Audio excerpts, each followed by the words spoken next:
Hi all, this is just a quick tutorial on how to add in a custom quiz and then how to add in questions either from the site itself or questions that you add in later. So both pre-made questions that we have included in the site and your own questions.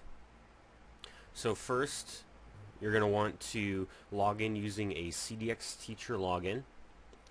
That login is provided to you either through your initial setup email, or you may have gotten it from a sales rep or account manager or one of your directors or head teachers.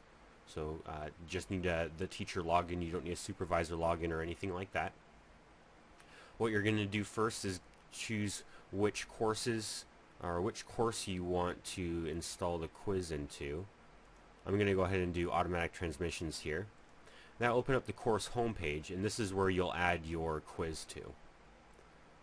Next thing you're going to want to do is click to turn editing on, upper right hand corner here. Again, if you don't see that, just make sure you're logged in using a CDX teacher login. Once you have that enabled, you can see that a few different things have changed. You now have little edit icons and delete, show icons, moving icons next to the different items in here, as well as these drop-down lists. The add an activity list on the right-hand side, that is what contains the quiz. Quiz is considered an activity in the site there. So go ahead and click on that, and that will open up the settings page for the new quiz. Let me give it a name here. Test quiz. Put some introductory tests, timing, display, attempts, grades, review options. All of these, if you want an idea of what to put in here, you can pull open another quiz in the site and click to update the quiz, and that will give you all of these settings in here and see what they are set by default in most of them. But one thing that you're going to want to make sure to turn off unless you need it is adaptive mode. Adaptive mode essentially gives you access, or gives the student access to take the quiz question multiple times until they actually get it correct. So they won't end up with a full credit. They'll end up with a partial credit because they took 5 or 6 attempts to actually get the right answer. So you may want to enable that for a special needs class or person, but by default you'll probably want to turn that off. Other than that, you might want to disable showing the answers in the review options. So this is what is shown to the student when they're done taking the quiz, and you probably will not want to have them see the answers after they take the quiz. We have some security, common module, and overall feedback options here.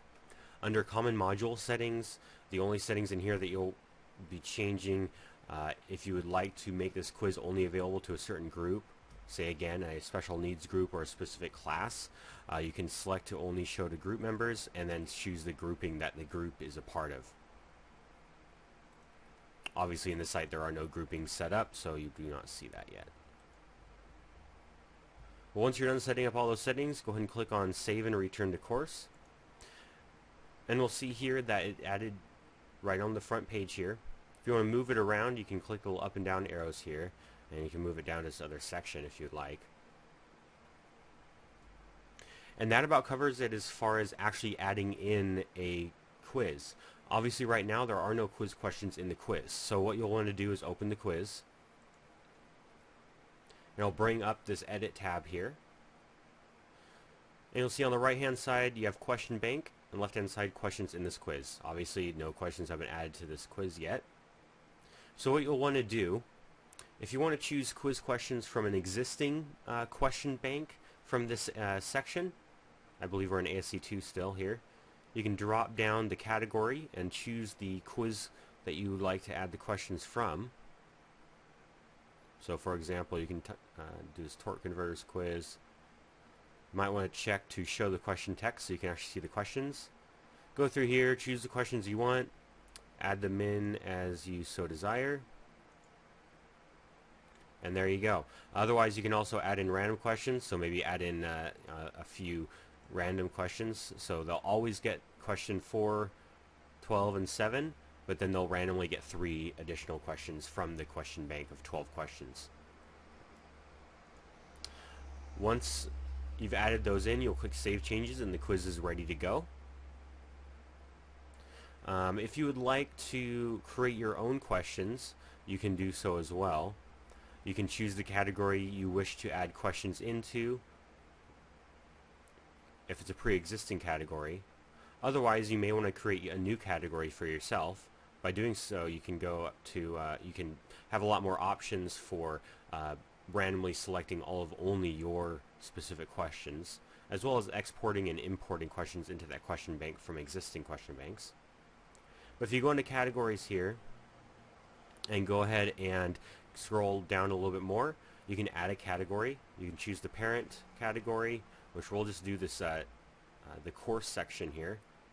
You can see there's 3 sections here: activity module, course, and category, as well as system.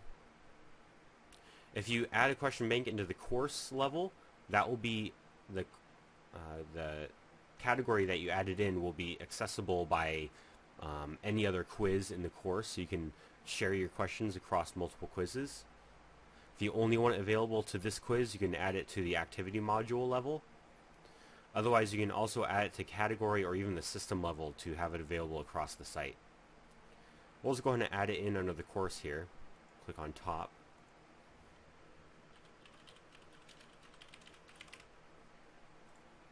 Custom category, add the category in, and you'll see it's now listed right here. You can see that again you have the different levels: the course level, activity module level, etc.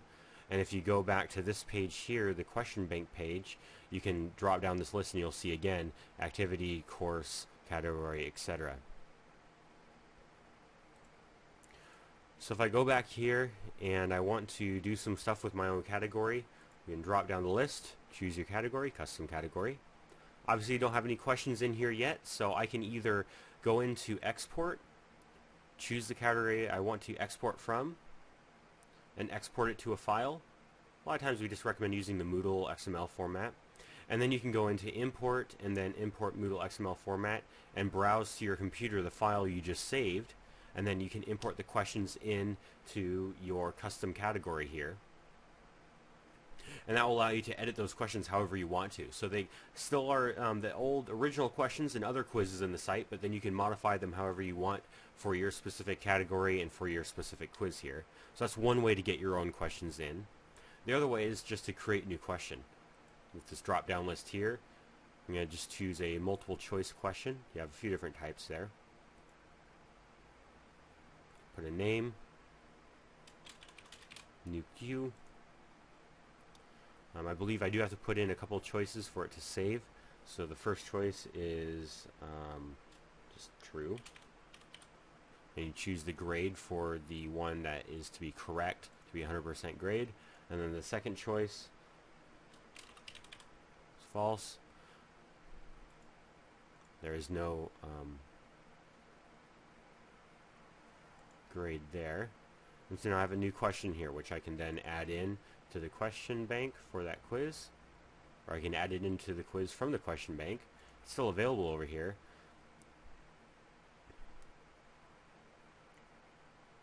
And if you ever wish to add in multiple questions from a question bank, you can do so by selecting these boxes to the right of the name there. And if you add in 5 or 6 or more into the question bank, you can start adding in random questions and make your quiz completely randomly generated from your question bank. Now if I go into the info tab here, I can preview the quiz and I get the questions that I added in there, as well as my true-false question that I added in at the bottom.